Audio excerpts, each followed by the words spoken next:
in the overflow room, and also we had a good crowd outside in the street who couldn't get in.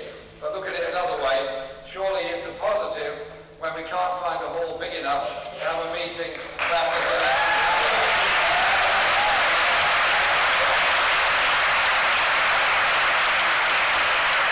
So Ron, a big thank you to you for chairing tonight's meeting and for your work in DPAC and your work on so many other good causes for such a long time. Big thanks to Teresa, Paula, Declan and Indrajit for their speeches tonight, because this is about a team, it's about an approach, it's about how we do politics all together in this country. And tonight's meeting is, I think, about the 75th meeting we've done since this campaign began in the middle of June. And it's absolutely extraordinary, the size of the meetings, the optimism and the hope. I'll give you an example. In 2 days in Scotland last week, we held meetings in Aberdeen, Dundee, Edinburgh and Glasgow, all absolutely full, and we ended up in Glasgow on Saturday night with more than 1,000 people into the fruit market and concluded with singing of Anti-Popular. It was a Glasgow night.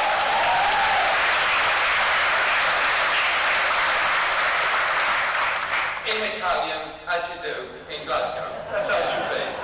And the previous week we had more than 2,000 people in the armories in Leeds on a Saturday night.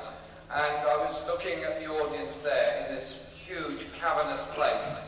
And they were young, they were old, they were black, they were white, they were Jewish, they were Hindu, they were Christian, they were Muslim, they were of no faith, they were everything. They were absolutely a microcosm of what modern Britain is about and what optimistic politics can do to defeat racism, defeat cynicism and bring people together in a positive atmosphere.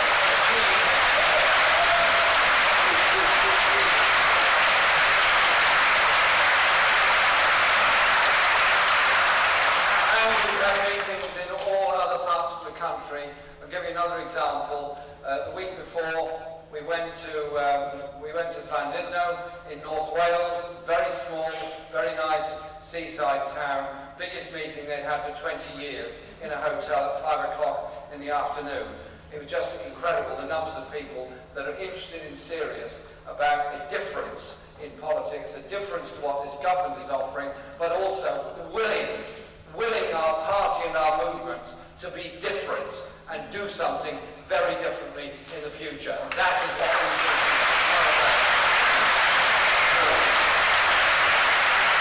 And the only thing that's suffering in this campaign is my voice and my throat.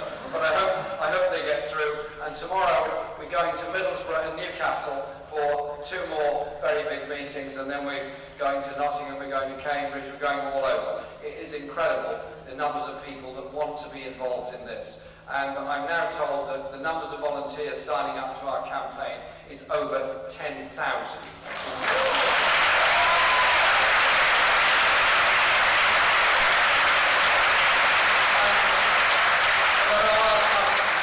I understand some naysayers around who say that popular discussion and popular debate in politics is old hat, doesn't motivate or mobilise anybody and can never win an election. Shall we see about that, okay? This campaign began because we lost the election. We lost the election, I believe, because we didn't offer a clear enough alternative to the Conservative austerity-heavy, the record of the Lib Dems and the Tories in cutting public expenditure and having an arbitrary date to move into budget surplus and making public sector workers, the poorest and the most vulnerable and those in desperate housing need, pay the price of the banking crisis of 2008. We offered a lighter alternative, which was that we'd move into budget surplus slightly later, but we would do so, and had we been elected, we would still be making cuts in central government expenditure, local government budgets would still be being hit, the poorest and most vulnerable in our society would still be suffering. I think we have to examine what happened when the banking crisis came about, examine who was responsible for that banking crisis, and then work out how we take things forward in the future. But we have to have some principles around this. And and the principles are of how you approach society. Do we think it is right that the richest 5 families in Britain own the equivalent of the wealth of a fifth of the rest of the population? Do we think it's right that money should be flowing into London to buy luxury homes to leave them empty, whilst there are people sleeping on the streets and many people desperate for somewhere to live?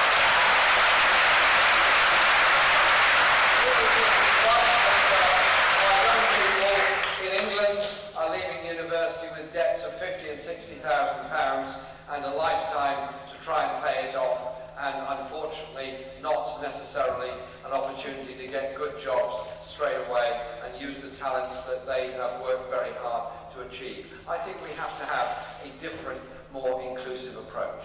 That banking crisis was not brought about because the Labour government spent too much on schools, on hospitals, on Sure Start, on children's centres, or that the wages of nurses or street cleaners or refuse collectors was too high. That crisis was brought about by a subprime mortgage crisis in the United States. It was brought about by an unregulated banking system. It was brought about by a totally relaxed attitude towards inequality within our society, and we all paid the price. So when we paid in to buy the bank's shares, when we paid in with quantitative easing, in effect a very long-term, very soft loan to those banks, we expected something back. What we're now getting is Osborne selling off the RBS shares at a loss, selling off £30 billion worth of state assets in 1 year, and at the same time pursuing yet more austerity against the poorest and most vulnerable within our society.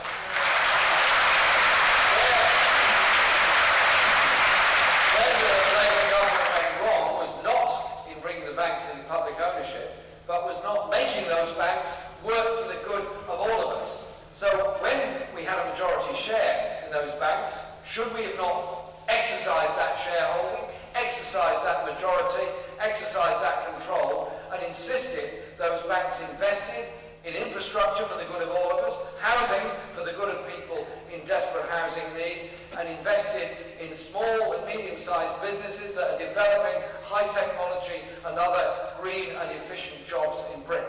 We didn't do any of that. All we're doing is now handing those banks back to the very same people that crashed them in the first place.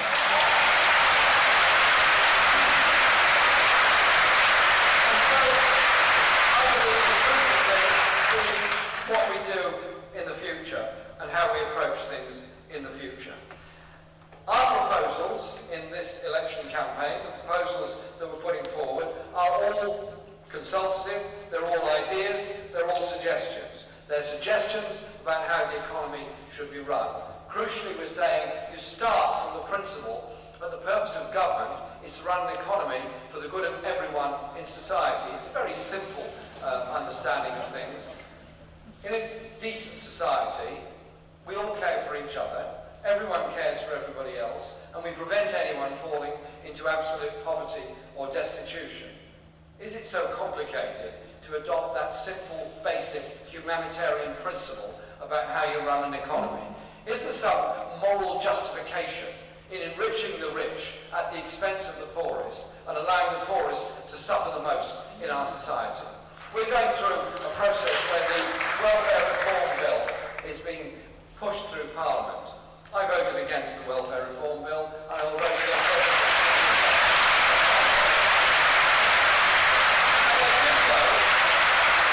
for a number of reasons. But the principal one is quite simply this. The National Health Service, the proudest achievement of the Labour Party, was set up in 1948 to provide healthcare free at the point of use for everybody as a human right. And it was very moving last week in Tredegar, where Nye Bevan was born and was the MP and regularly went back there to explain what was going on. He brought us our greatest achievement from the impoverishment and the brutality of the pre-war South Wales coalfields and all that they put up with. He did it for a purpose. And in the window of Nye Bevan House, they say, what kind of civilized... No, he says, could a society call itself civilized if it denies health care when it is available to somebody simply because they cannot afford it? It's a very simple, basic basic principle. But, and this is a very big but, the Health and Social Care Act privatises our health service internally, sets up an internal market, sets up the most ludicrous levels of competition. So A&E departments close, specialties close, because somebody somewhere down the road is doing something else, maybe run by a private company, maybe somebody making a lot of money out of it. We lose the whole principle of planning for healthcare by health needs. Instead, we allow an internal market, internal competition, with the conundrum of private healthcare interests making a great deal of profit out of our health service. I don't want our NHS planning to be on the basis of private NHS companies attending each other's cocktail parties and working out who's developing which specialty, who's moving into this market opportunity. Away with the market opportunities in health.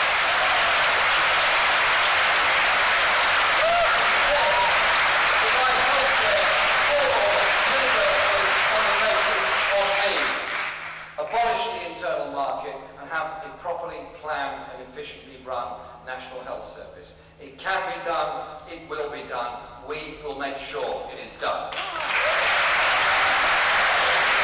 look at the question of the welfare bill and what's going on around us. I was sharing some thoughts with our friends who couldn't get into the meeting tonight, who were standing outside the town hall, and explaining to them the horrors of modern Britain.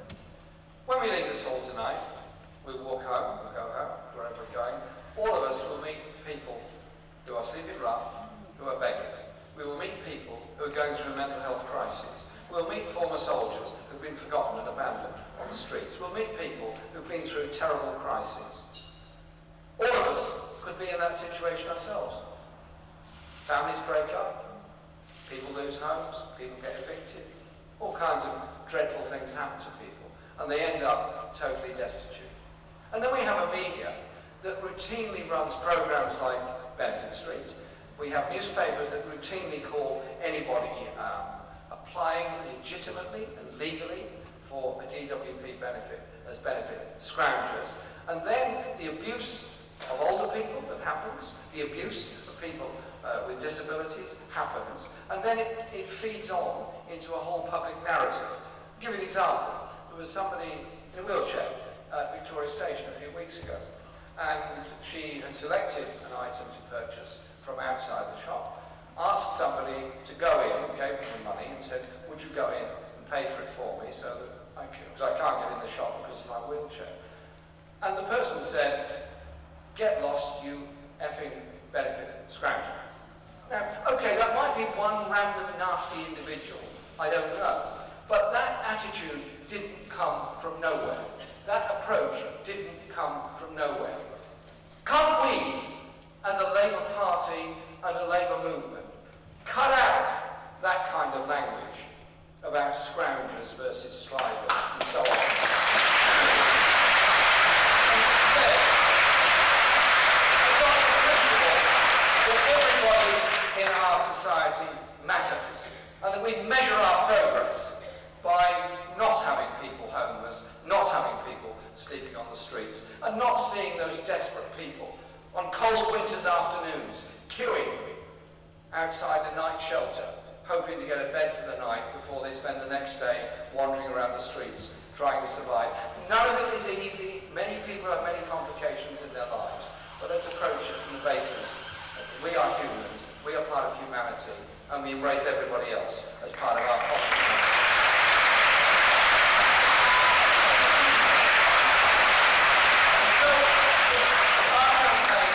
About asserting those old values of our movement, being proud of what we've achieved in our movement, the Equalities Act, the Human Rights Act, as well as the NHS and the Social Security legislation of the 1940s and later Social Security legislation, the Equal Pay Act that Barbara Castle brought in, and the later legislation that backed a lot of that up, the Health and Safety and Welfare at Work Act we brought in.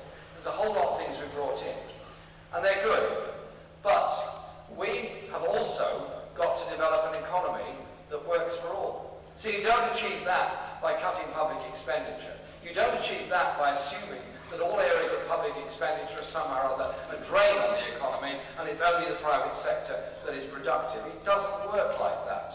If a child is cared for, their parents can go out for work. If an older person that needs help at home has that care at home, provided by local authority, by social services, or whoever is appropriate to do so, then it frees up those people to go to work. There's a whole lot of things. One actually relies on the other. And so we have to invest in our economy. And so we're suggesting, and it is a suggestion, it's a proposal, but it's met with a lot of favour from a number of people, a fundamental plan for setting up a National Investment Bank. That National Investment Bank will be funded partly through the quantitative easing money that went in to the banks, and that will be required to invest in necessary rail and other infrastructure in our society, necessary housing developments, council housing, to deal with the housing crisis, secure tenancies, and invest in education for all, invest in our society. The alternative is funding public services through things like private finance initiative, which becomes a millstone around the neck for decades to come. The alternative would be continuing to grow as a largely service-based economy rather than harnessing the skills of people in manufacturing industry and develop that high-tech manufacturing industry. This part of West London grew a great deal in the 1930s through the development of manufacturing jobs. Hoover, AEC and all the others all across London. Indeed, my dad worked at CAV as an actor for some time. This was an area of manufacturing industry. Some, not all, of that has now gone and is largely replaced by service jobs. Those skills are still around. Those skills are still available. And young people coming out of university have many of those skills, or coming out of colleges. What is lacking is any appetite for public investment to encourage the growth of that type of job and that type of industry. I'm told that this plan we're suggesting is utterly extreme, very dangerous, and all the rest of it. If I was making this speech in any town, anywhere in Germany, people would say, oh, that's an obvious thing to do. It's totally normal. It's a totally sensible thing to do, to develop the skills of your community and your population in order to enrich the lifestyle of everybody, not just a few. In Britain, we seem to be obsessed with two things. One is the wealth of the very wealthy, and secondly, the rising house prices of everybody else. Can't we instead have some common objectives? Can't we strive to eliminate the housing problem? Can't we strive to ensure every young person gets a job? Can't we be a little bit more intelligent and collective in our approach? That is the fundamental of our economic policy. But the other one is this, that taxation falls unfairly. Now, income tax is graded, and so it should be. So if you earn the most, you pay the most. If you earn the least, you don't pay anything. And so it goes on. But there is a big issue of corporate taxation. I go to a cafe in my area, just near Finsbury Park Station. In fact, there's two cafes there, a few more opening now. But there's two I think about quite often. One is shiny, new, and has a well-known brand over its door and its top and everything else, and it looks very nice from the outside, and it's very nice when you go in. Across the road, there's another cafe, also a very nice cafe, run by a chap who gets the bus there every morning, opens the cafe, makes the coffee, makes the tea, makes the sandwiches, serves great falafels, and so on. Who pays the most in tax? He does, quite. He's the one, he's the responsible citizen paying the tax. It's the global brands that sold their profits away in tax havens all around this country, or in Monaco, Liechtenstein, Luxembourg.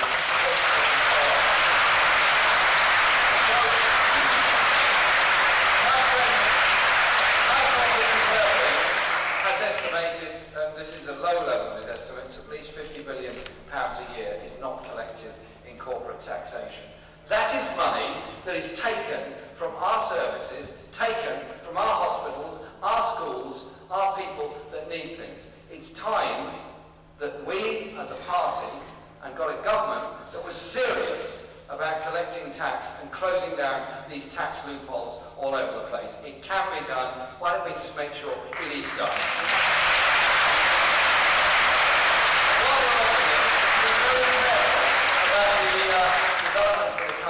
Transatlantic Trade and Investment Partnership, which is largely about enfranchising and giving legal power and authority to very large global corporations. I mean, some years ago, somebody said to me, well, a government can't be sued by a global corporation. You said, oh, no, it sounds a bit unlikely. And then you look at what's happening around the world. When the Australian government, no left-wing government by any manner of means, is being sued by Philip Morris over plain packaging of cigarettes, you then realise that investor protection, which is proposed within TTIP, will give us the lowest common denominator in environmental standards, working conditions and everything else on either side of the Atlantic, and any government that is deemed to be undermining the profitability of a transnational corporation by, say, enhanced workers' rights, say, requirements on investment, say, requirements on employee share ownership, seats on the board, all kinds of things, will be taken to an investor protection court.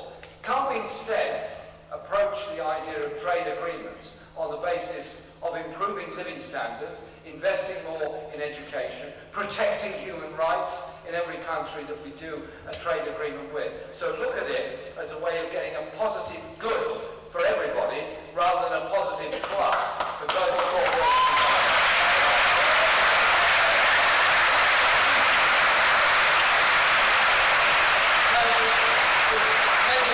Many other issues I want to say, but I'll be very brief because the time isn't unlimited. We value education, all of us do. But I think we're making some very big mistakes in the way we approach education at the present time.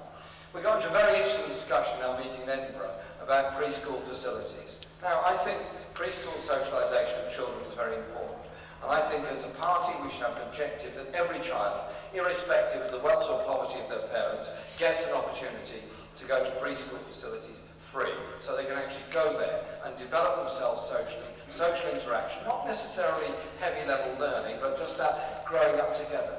It's a very strong lesson to all our children, growing up together with all kinds of other children speaking different languages, different faiths and everything else. It's a message about the kind of strong multi-faith, multicultural society that we are in modern Britain. I think it's something that's very important about that. And then you go further through the school years, and you look at the way in which the government is now obsessed, that's the only way to describe it, with turning every school into an academy, except those that are free schools that seem to be out with any kind of public control.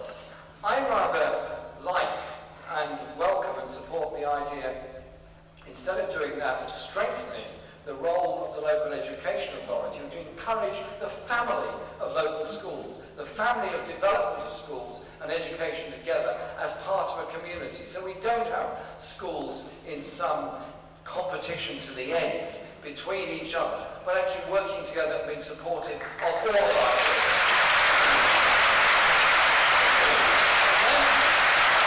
Look at the stages beyond that of college and university education. I voted against the introduction of fees of £1,000 when they first came in because I think the direction of travel was wrong, and my generation had the opportunity of free university education if they wished it, and many took advantage of that. So really, is it the responsibility of this generation to take away the access to free university education of the next generation? So I voted against 3,000, I voted against 9,000. And I now understand that the government is thinking, under pressure from some of the universities, of lifting the cap altogether. I don't doubt that there are Oxford colleges and many others that could probably get students on £25,000, £30,000 a year. There are people around the world who are prepared and able to pay that kind of figure. And so when the Tories are challenged on this, or those people that want to lift the cap are challenged, they said, oh, it's okay, we'll have lots of scholarships. Well, yeah. How many scholarships? Because we always hear about the US and the Ivy League universities, Harvard and so on. And yeah, there are scholarships, and you hear about people that have got scholarships done very well. Bill Clinton, for example, and many others got scholarships. What you never hear about are the tens and tens of thousands of young working class Americans who didn't get a scholarship, didn't get to go to an Ivy League university, didn't get a university education because they couldn't afford it. Do we really want to go in that direction?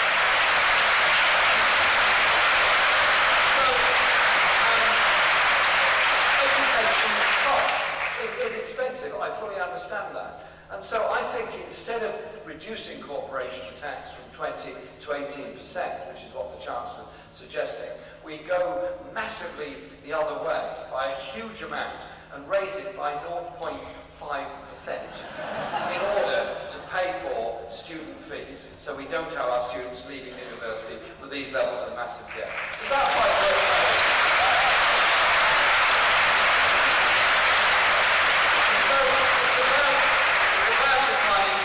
Society we want to live in. And I think it's also about the way in which we treat the world's environment. We have produced a document called Protecting Our Planet, and I quote from somebody that you might be surprised I would quote. We are faced not with two separate crises, one environmental and the other social, but rather one complex crisis which is both social and environmental. Strategies for a solution demand an integrated approach to combating poverty, restoring dignity to the excluded, and at the same time protecting nature. That's what Pope Francis said in his discussion about the environment. I think it's very wise and interesting words there. Our environment is fragile, our environment is at risk, our planet is at risk, and it's a state of mind that you have to adopt as well as the specific policies. A state of mind about excessive use of natural resources, a state of mind about what we do, such as the way fracking will pollute watercourses and pollute our environment, the way in which GM crops reduce our biodiversity and all the other issues that go with it, and the way we have to have governments, our government and others, that act for international protection of our environment by global emission standards that are legally enforceable. It's no good European countries operating very strong levels of environmental protection and reducing emissions and all that, if at the same time we're actually exporting pollution to unregulated markets all over South and East Asia, where people are dying of asphyxiation in those cities in exactly the same way that the working class were killed in London, Birmingham, Manchester, Newcastle, and every big city in Britain in the 19th century when there was a lack of regulation. It has to be global. There has to be some solidarity. Look at those workers that died in Tianjin last week in China from a completely unregulated industrial market that's going on there. There has to be a global approach. There has to be real solidarity in what we do. And in our city in London, we are having problems of air pollution because of lack of regulation. Surely we can do things a lot better. We can reduce the number of vehicles on the road. We can make them cleaner. We can indeed develop jobs through environmentally good policies. This document, 1 million climate jobs, is not pie in the sky. It's incredibly practical, intelligent stuff about how we can, on the one hand, protect our environments, on the other hand, actually all have better lives as a result of it. It does require a change in thinking. It does require determination. But that, surely, is what politics is about. It's about unleashing that potential in people. It's about unleashing that imagination and sharing those ideas. If we don't unleash that potential, we don't develop an economy that works for all, we don't develop the housing that everyone needs, what do? We end up descending into a blame culture. We end up descending into a blame culture where you blame the latest group of migrants that have arrived in Britain for the housing crisis. Or you use the abominable language of the Prime Minister describing people in Calais who are victims of war as a swarm of people trying to evade rules and regulations. Cannot we instead be resolute in every possible way against racism and any kind of phobia in any form that it arises? An attack on a mosque, an attack on a synagogue, an attack on a church is all equally wrong in my eyes and equally wrong in the eyes of our society. If we go forward together, achieving things together, we'll achieve a much better society.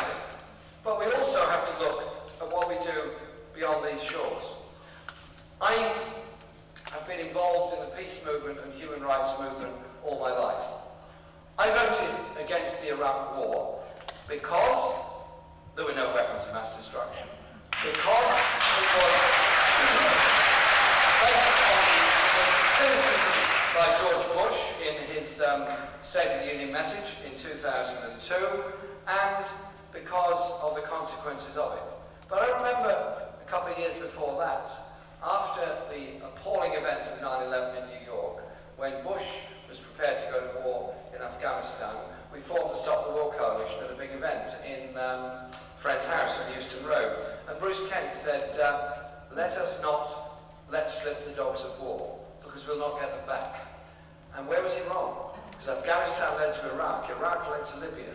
Libya has many refugees within it. The war in Syria is complex, yes, and there are many reasons for it. And what's happening in Syria is beyond abominable and appalling.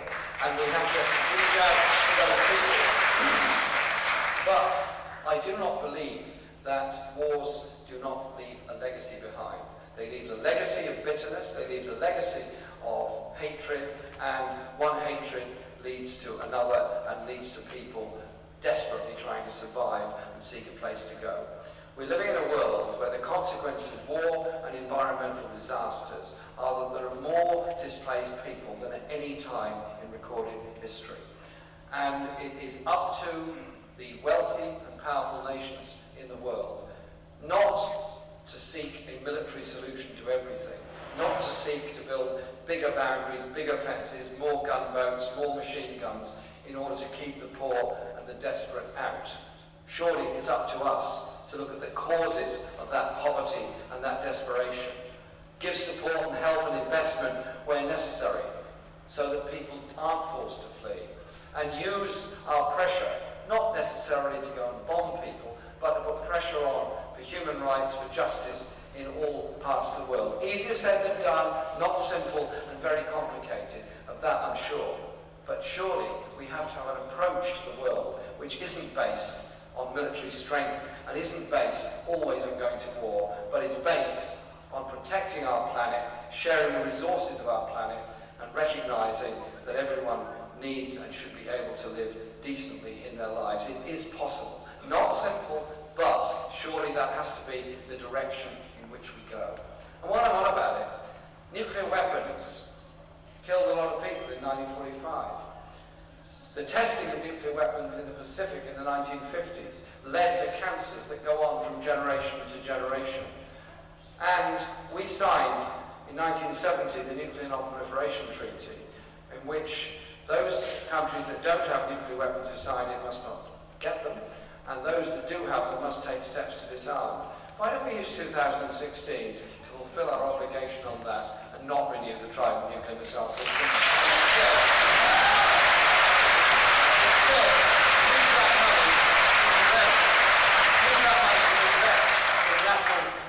Use that money to invest in good quality engineering so that those skills are not lost, those jobs are not lost, but those very skilled workers are actually making something that is useful to the rest of the planet. Now, at one level, this is a debate about an election within our party. At one level, it is a political debate about that.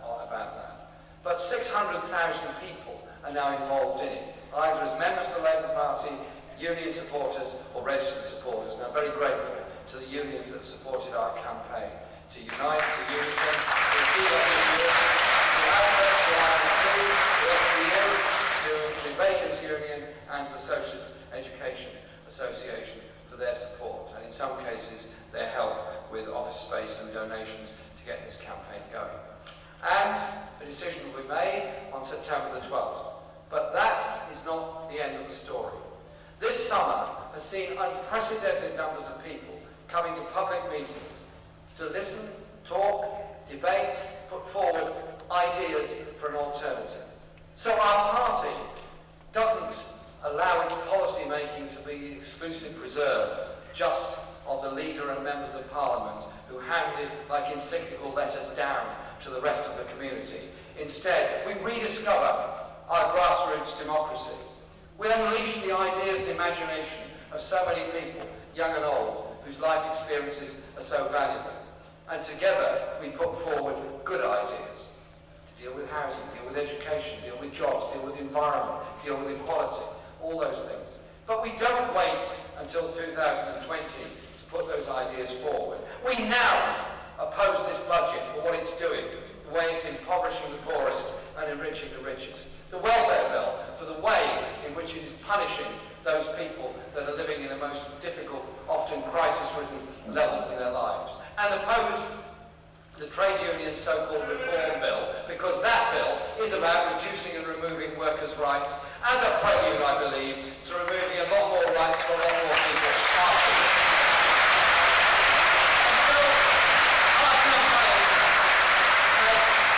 Fantastic support and fantastic imagination. But it's not just about this election. It's about what we do afterwards. So that we stay together, we stay active together, we stay optimistic together, we make demands together. That is a way you excite a lot of people. And you say there are various ways you can live. You can lock yourself in your mansion, you can lock yourself in your gated community and hope that the rest of the world can go away. Or you can work for an inclusive society that doesn't dismiss the poorest and throw them to the wolves, that doesn't create the kind of divisions that have been created, and doesn't systematically blame any vulnerable minority for the problems that we have. And when you create that cohesive, optimistic atmosphere of doing things together, everything becomes possible. Everything that the people that founded our party dreamt of becomes possible. So our campaign is about building on those values, but it's also about looking forward to a decent, good, prosperous economic future for all of us. The two things are not mutually exclusive. The two things are absolutely joined together. I want our party to be proud of its principles, proud of its roots, but utterly determined to create the decent, democratic, equal society that we all know to be possible. Thank you very much for inviting me.